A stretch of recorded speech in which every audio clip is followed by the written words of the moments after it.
Modular is the future of construction. And as you gain understanding of the process, you'll see why. Let's walk step by step through the modular construction process. Once a site is determined, building design is finalized. Permits and approvals are secured, often with the help of your modular construction partner. Now, construction can begin. Raw materials are supplied to the manufacturer, which begins construction at its off-site facility. Modules are constructed in stable factory environments and protected from disruptive elements.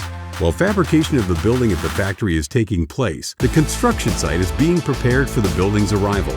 Excavation and foundation installation are typical tasks completed prior to the delivery of the modules to the site.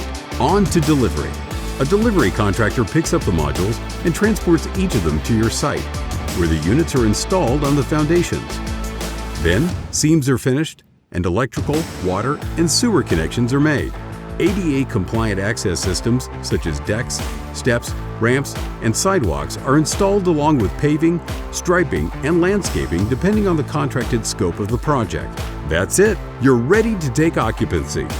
We are here to help. Ready to get started? Contact us today to learn more.